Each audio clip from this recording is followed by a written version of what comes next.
I don't know if you're able to tell, but I did get some new lights. I'm kind of excited about that. But anyway, I've been looking to make some Hollywood level video production tools for very cheap for a pretty long time. And today I'm going to show you how to make a professional level, okay, maybe not quite professional level, skater dolly for very cheap, or it might even be free. With this tool, you can get shots like these for very cheap. Instead of going and buying something for $50+ on Amazon that you're only going to use once or twice. This one I'm holding right here in my hand isn't complete because I'm using other parts of it for other things right at this moment, but I'm gonna go out to the garage and we'll show you how to make a skater dolly for very, very cheap. Make sure you stick around to the end of the video once you feel like you've got the gist of it, because I'm gonna show you some of the coolest shots that I've taken with just this, for me it was free, little skater dolly.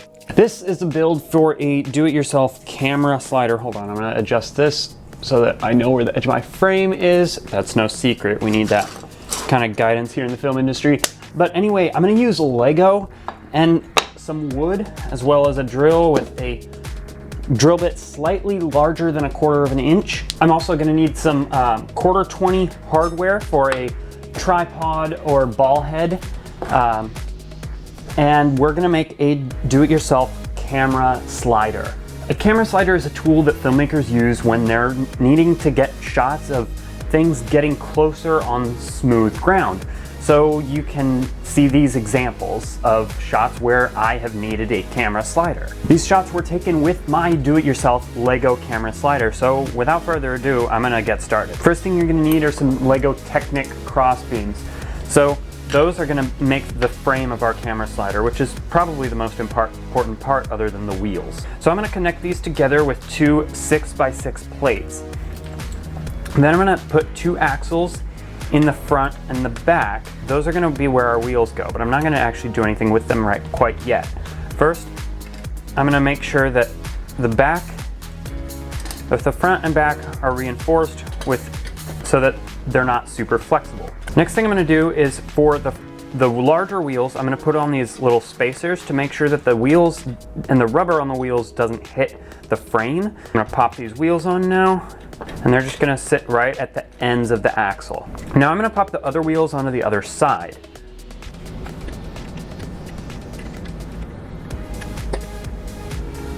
Now I used a 2x8 here just to make sure that these wheels don't crash into the body of the frame, because it'll just be plastic on plastic. So I pushed those wheels in as far as I could without them touching too much on the 2x8.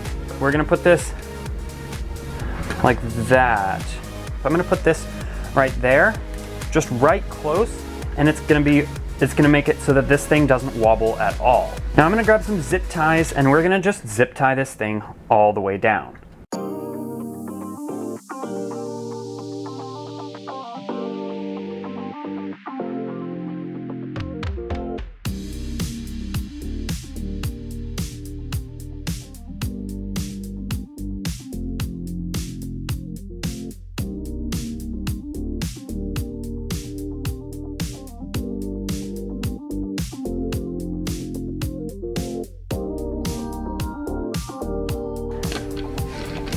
So now I have a frame, but it's got a bunch of zip ties sticking off of the whole thing. So I'm gonna take my multi-tool and just clip the ends of these, get them out of the way.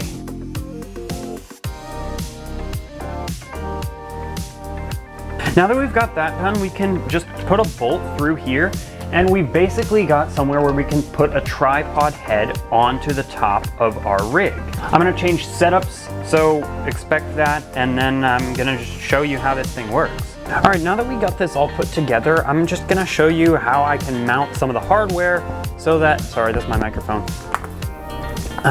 So that we can get a ball head on here and just get this thing shooting B-roll.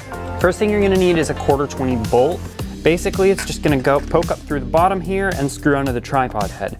However, this tripod head, as you can see, it's got a kind of a hard limit where you can stop screwing stuff in. Actually, I don't know if you can see, but you can't screw it in infinitely. In fact, you can only screw it in about 1/4 of an inch. So we need to space this so that it's only poking up about that much. How we're gonna do that is with our other 1/4-20 nuts. Basically, I'm just gonna thread this on here, and it's gonna create that space that we need to take away so that we can thread the tripod onto there.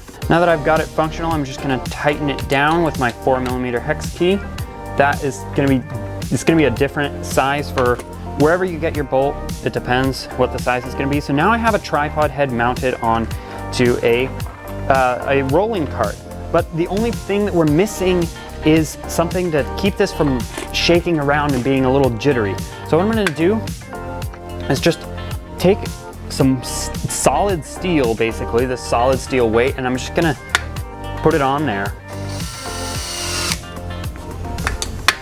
Sweet. Plop that on there. We've got a cart fully weighted and ready to go, although I probably should take that jangly thing off.